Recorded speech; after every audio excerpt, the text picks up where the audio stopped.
Hey everyone, first off, we at Familiar Strange want to acknowledge and celebrate the first Australians on whose traditional lands we are recording this podcast, and pay our respects to the elders of the Ngunnawal and Ngambri peoples, past, present and emerging. Let's go.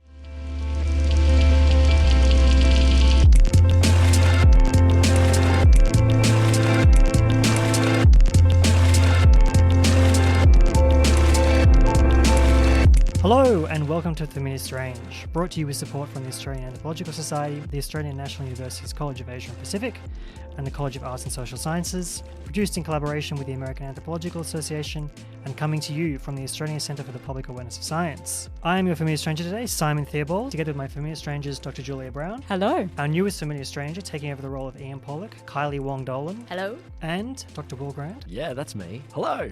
Hello. Thank you all for being with us today. Will comes to us from the Australian National Centre for the Public Awareness of Science. That's right. He also runs the podcast The Wholesome Show. Indeed. So Julia, what do you think about this week? I've been thinking about the recent Australian Heart Foundation campaign called Heartless Words.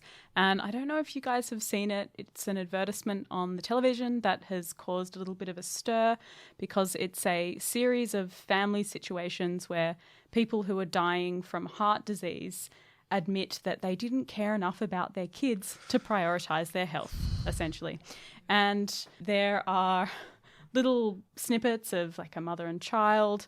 The mother's saying, every time I told you I loved you, I was lying. You were not my priority. And then there's a man speaking to his partner saying, I promised you my heart. I've given it away. And then there's another one of, again, a mother and child. They love to blame it on the mother. Because it's not just my heart I don't care about, it's yours. The message is basically that if you love your kids, you'll take better care of your heart. Now, due to the understandable insults that this has caused, not to mention how irresponsible it is to suggest that all heart conditions are caused by people's behaviours anyway, and the blaming the parents aspect is really not helpful, especially having the focus on females. The Heart Foundation revised the ad and completely cut out one scene altogether with a mother and child again, and from what I gather, it was a scene where a little kid says something along the lines of, Mum never loved me. If she did, she would have looked after her heart. More than anything, this controversy really struck me because it was a radical shift from focusing on the neoliberal individual body self towards the collective self, which we often talk about in anthropology, where your body is connected to your kin and your kin's body, that kind of familial social body. So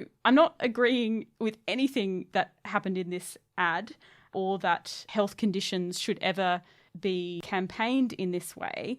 But hypothetically, I'm wondering what you guys think might have been a more effective way of going about the shift to that collective body without the victim blaming. I think that's a great question because I'm totally picking up what you're putting down there in terms of we've got to move to collectivise and think about how health issues are a collective problem. We did a series on the Wholesome Show once. It was called Life in a Herd because our health behaviours and our health results are based on the people around us and we influence them as well. And so if we can move to thinking about how we can all be healthier together, that's a good thing. Isn't there something to be said in reframing it so we can all be in this together? We can all take better health decisions? I think we thought about this in terms of care in a positive sense rather than like a deficit sense, rather than a lack of care towards your family. But if we thought about it as a way of showing love and showing care through looking after yourself or looking after others. So like I'm quitting the durries because I care. Drinking less cream, eating less butter for my family or whatever is the health behaviour that is not the thing you should do, whatever it is. That's doing right. less of that for other people around you as of making positive choices as opposed to I didn't do it, therefore I hate everyone around me. Yeah, so maybe this campaign could have been different if it had focused on the positives rather than someone dying and why they died. And not loving their children. And not loving I their don't think children. anyone ever has the right to go in and say, oh, you didn't love your children. It's just such an offensive thing. And I think it offends all the sensibilities we have about assuming good faith in other people. People love their children. People love their families. And yes, there's bad parents. And I think going out there and saying that people are acting in bad faith is really terrible. It's also interesting, I think, that in so much public health, social programs and community services, strengths-based orientation has become like the law of the land. Everything is about strengths-based now, and Father Martin Seligman, and then we have this sort of out of nowhere. yeah, it sort of seems the strengths-based approach to psychology and social services seems to be the only way we think about things now, but what a rupture of that discourse. Yeah, the Heart Foundation should have known better. I agree. I also think that unfortunately we've run out of time. Will, what do you think about this week? What am I thinking about? Well, what I've been trying to understand for a while now, and this week it's come up a bit more for me, is trying to understand what a story is, what a story is to us, what a story means to us, how a story works, how a story has worked throughout history. And I've got theories about this because I try and teach story to people and I try and talk about story to people. But I'm very glad that I've got 3 anthropologists around the table and I can ask you, what is a story to you? How do you define a story? I would start by saying that I think it's a narrative and it connects the past with the future in some way. So I think stories are always kind of orientated towards the present meaning. I definitely agree with the temporal idea that you suggested, Julia. I also think, I think stories can capture a moment in time, but also suggest a progression or a movement in time. So I feel like they bring together potentially dissonant things or separate things and allow them to kind of travel. Yeah, maybe stories give ideas significance, you know? It's a very hard question, Will. I didn't know it was so hard of a question. And this is the thing. I think we tell primary school kids, what's a story? And they come up with a definition. They recognise when they see one. You've just been read a story, you've just been told a story, you watched a story on TV, so they all know it. And they say, okay, a story's got a beginning and a middle and an end. And I quote this all the time. Alan Alda once said, my cat has a beginning, a middle and an end. And so that's not enough. And a sequence of events that happened, that's not enough to be a story either. What more do we need to make it a story? And so the reason I wonder about this is, what are the bits of story that really connect and really resonate for each of us? What are the stories that we remember and why do we remember? It's not just because it's a sequence of events. It's about something deeper, isn't it? Something richer, more? I think that's what I was trying to get at with the significance in the present bit, because the things that stay with you are the stories that tend to evolve. Like, that's the other element of storytelling, right? That the story is never told the same way each time. Yep. So it's something that takes on new meanings. All right. Okay. Takes on new meanings. As you travel through your life, perhaps. So a story's not fixed in that sense? No, I don't think so. I remember the only time I've cried in front of my a class at university when I'm teaching a class is in telling a story from a movie, and I was feeling the emotion of that movie, and I go, what's the point of that? It was a certain emotion, and that emotion hit me, and then so why is that a thing that I'm remembering now? Why is that a story then that resonated for me, and a story I thought to tell in front of a class, and a story that I'm retelling again that has got that added layer of emotion that I cried in front of a class? Maybe a story is a way of coming to terms with something.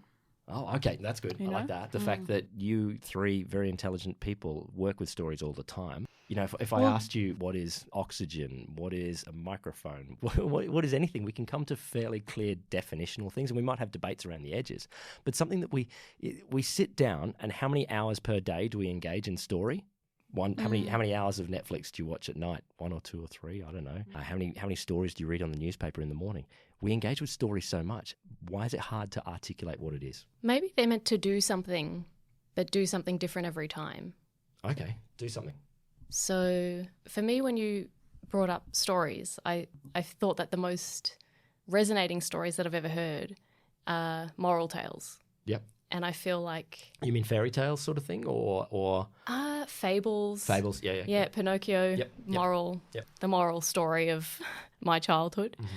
And I feel like maybe they're supposed to communicate something that can be interpreted and emplaced and taken on differently, whoever hears them. And different stories can have different effects on people as well. So one of the theories is that a story is a communication of emotion. Like, it's a way of getting empathetic people to resonate with a certain emotion. And a good storyteller will whip up a room so that everyone is experiencing the same emotion at exactly the same time. And that's what you want to do. You want to harvest everyone to get the exact same emotion at the same time. And then they'll feed off each other. Why do we do that? I feel like it was a cheeky question, Will, because I feel like you'd done research previously and you knew there was... I don't know the answer. It's a question that I deliberately ask a lot of people, and I'm gobsmacked at how many different answers I get. I've never encountered anything that is so vastly underdetermined, and yet so vastly engaged with. Do you think it's an issue with the term?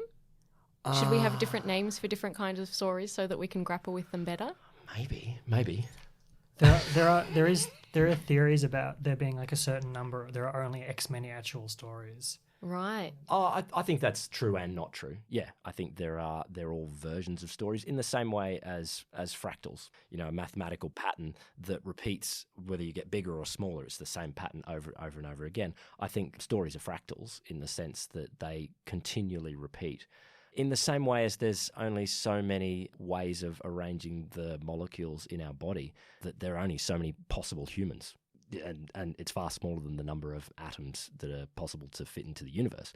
So there are only so many ways that a story can run, but there's clear patterns that repeat over and over again. But are they human patterns, or are they patterns that apply to any species? I don't think we're going to answer this question here right now, unfortunately. I think we are going to have to move on. Kylie, what are you thinking about this week? Well, it's Reconciliation Week, and that's what I've been thinking about.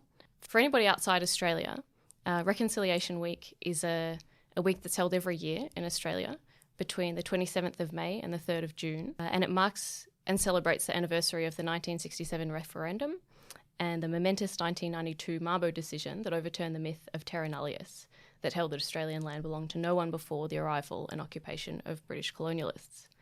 So this week we remember and celebrate some huge symbolic moments in Australia's history, but I think reconciliation is much broader than that. Reconciliation in a more present, everyday and lived sense is about, in my interpretation, how Aboriginal and Torres Strait Islander people and non-Indigenous Australians coexist, how we live, interact, acknowledge and respect each other. And I think we're tasked this week with thinking about dwelling on this land together, what that means now, how that's looked in the past, and how we can and need to do it better now and into the future. The theme for this year's Reconciliation Week is grounded in truth, walk together with courage. So it's about truth-telling, about grounding the relationship between Aboriginal and Torres Strait Islander people and non-Indigenous Australians in truth. So my question today is, what does it take to tell the truth about something you're afraid or ashamed of? I think you have to feel like you're going to be socially supported in terms of how that truth will be received by those around you. Yeah. Or about any truth-telling, surely. Do we set up enough support for people telling uncomfortable, difficult truths?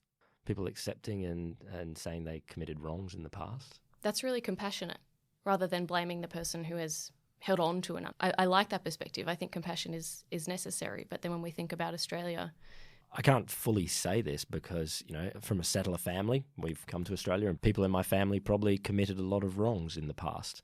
That asking for empathy for those coming forward it's not mine to ask for, but it's a hope that if I am to forgive a different wrong, so not a reconciliation settlement wrong, but a different sorts of things, having empathy for people who have committed wrongs is the only way you're going to move past things, I think.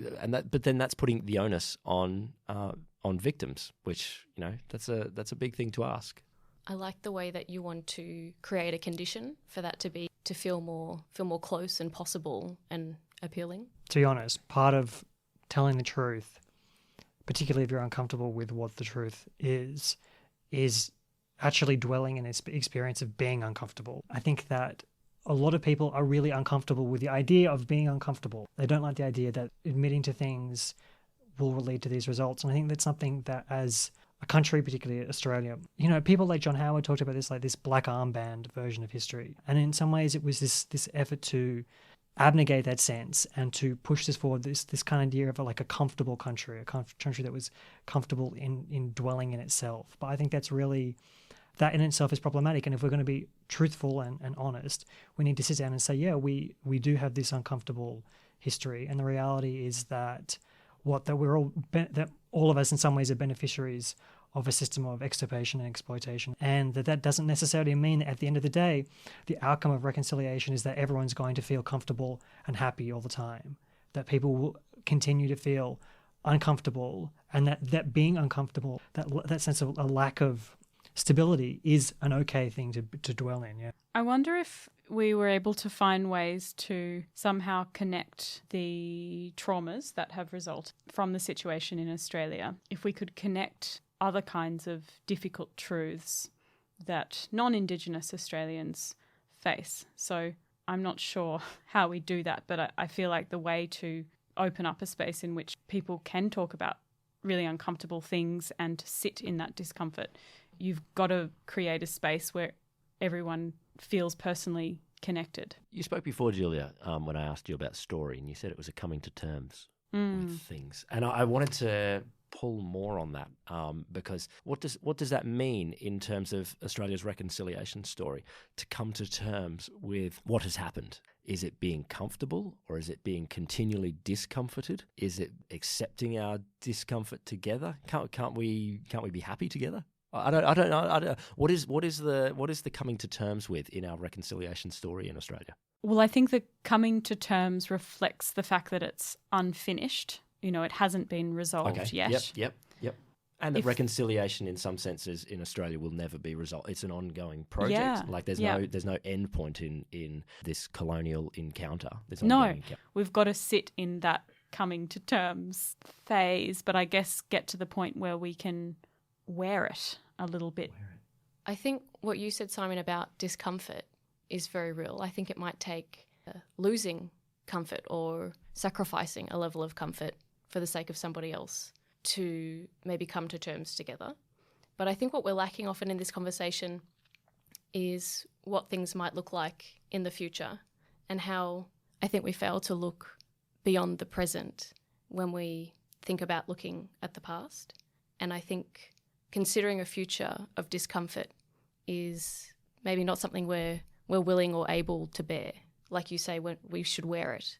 We should wear it going forward. But I think that's often missing from this conversation. We feel like we just need to look back, do it once, and then it's over. Like there's a sort of final reconciliation. You can just say sorry, and then it's all okay. Right, which evidently was not enough. No. I'm sorry, but we are constantly out of time, constantly on the move. The last person to speak is me. And this week I've been thinking about what happens when prophecy fails. So obviously there's a very famous book called When Prophecy Fails. What I do want to talk about is this idea that the example that encouraged me to think about this was the most recent election. And so the general way that this was kind of organised was that Labor was going to waltz into Parliament House with 52% of the vote. It was labelled the climate change election and all these things, and it resulted in yet another victory for the coalition, despite the fact that they've had 6 years of fairly tumultuous leadership, and they put forward relatively few policies and so on. There's a whole bunch of issues we could go into, but in effect, it got me thinking about what happens when something that we build our lives around, something very momentous, comes forward, and then it doesn't come true. What do you guys think? What happens when something goes horribly wrong, when some major event doesn't turn out like it's meant to? What's an anthropological reaction to that? Well, I should say that I didn't really feel much after the election because I kind of expected it to happen. Not because I definitely thought the coalition would win, but because my expectations were pretty low given what we've seen in world politics since 2016, right? So to me, I didn't feel that shock, but maybe that has meant that I'm disengaged from the ramifications of it. But you understand the idea, right? This idea that you put your life into, like, I don't know, like, not a holding pattern necessarily, but you put certain ideas on the line, assuming that they will come true, and then suddenly they don't. How do you then pick up the pieces? I think often lowering expectations is a little bit helpful, generally, in life. Expect disappointment, you'll be fine. All the time, seriously. every day. I think the more we peg our hopes on things to go a certain way, the more f***ed we are. Oh, There you go. Julia. I didn't feel the intense sting of anticipation not going the right way in this election. But I was thinking when you're telling the story, Simon, about the American election recently when Trump was elected, and I think that was a blow to America. America's a broken country, but it didn't need to get more broken. And I had to run an election party for the American embassy, and I had to do a balloon drop at the end. Yeah, so it was like a celebration of democracy, and it's like, yay, we're gonna drop the balloons now. And I I remember whipping up the enthusiasm for that was very hard. The instant I got home after that, my wife and I were just like, let's put the Avengers on. We can't think about anything else other than the certainties of candy floss, that we know what's going to happen, and we've got to retreat from the world, like you said, and retreat into something that we know will make us happy. And then you pick yourself up. But it takes time. I think it does take time. You've got to come to terms with these things. You've got to start wearing it in the new way. And how do you think that it could be helped next time? Like, should we not have these prophecies in the first place? I think humanity lives on prophecy. I think it's impossible to get rid of the idea of prophecy. I think that's why I think lowering expectations is such a sad kind of outcome. Just say, well, guys, what do you expect? The world's a pretty crappy place. I was thinking that there might be two reactions to this, and I align with Will and Simon on just going into complete denial about what happened. I too had a response on the Saturday night. Like, I cleaned my bathroom. I was having a little dinner party with my housemates, and I was like, excuse me, I need to have control over something. And I think, but that was also a kind of denial. I think sometimes we also can overcompensate. Mm-hmm. And so really like try to take control over larger things or take control over things that will help us toward that grand prophecy in future. I think after the taking control, and I can imagine, this is a psychologizing of this sort of phenomena, but there's a retreat into stable certainties. You might get control over your bathroom, you know yourself, or you might go and watch the Avengers because you know yourself. But then there's the stepping out into public again, stepping out into those networks that have all had that stone thrown into them and have all changed a little bit. They've all crystallized in a different sort of way. But then you've got to play with those networks and see, okay, they still exist. Everyone's still there. Things are a little bit different. And then you see little shoots of hope. I mean, I went to a meeting not long after of climate change academics, and there were a lot of people that were pessimistic, but there were some people that are like, okay, not what we wanted, but there are opportunities here. There's ways of reframing our work and saying, okay, Scott Morrison didn't have a huge agenda in climate change, but now maybe he's got some authority, but there's things we can still do. There's still work to be done. So yes, and I think as much as I did feel a bit cynical anyway on the night, I also switched into this curiosity mode, like, oh, okay, well, yep, it's happened again. We're obviously not listening to what Australians want. There was this sense of, well, we've got a lot of work to do, especially as social scientists. Yes. Get in touch. I felt that incredibly after the, not that I'm American or anything like that, but after the Trump election and after Brexit and here now, we have a job to do. We have a job to understand and to assist and work with the people in our societies who may feel marginalised and not feeling whatever it is about the modern world that's working for them. So there's work. Unfortunately, that's all we have time for today. I want to thank Dr. Julia Brown. Thank you very much, Simon. Ms. Kylie Wong Dolan. Thanks, Simon. And Dr. Will Grant. Thank you very much, Simon. And myself, Simon Theobald, your host here today. Today's episode was produced by all of us at The Familiar Strange. Our executive producers are Deanna Caddo and Matthew Fung. Subscribe to The Familiar Strange podcast. You can find us on iTunes and all the other places, including Spotify. You can find the show notes, including a list of all the books and papers mentioned today, plus our blog about anthropology's role in the world at thefamiliarstrange.com. If you want to contribute to the blog or have anything to say to me or the other hosts of this program, email us at submissions@thefamiliarstrange.com, tweet to us at TFS Tweets, or look us up on Facebook and Instagram. Music was by Pete Dabro. Special thanks to Nick Farrelly, Will Grant, and Maud Rowe. Thanks for listening, and until next time, keep talking strange.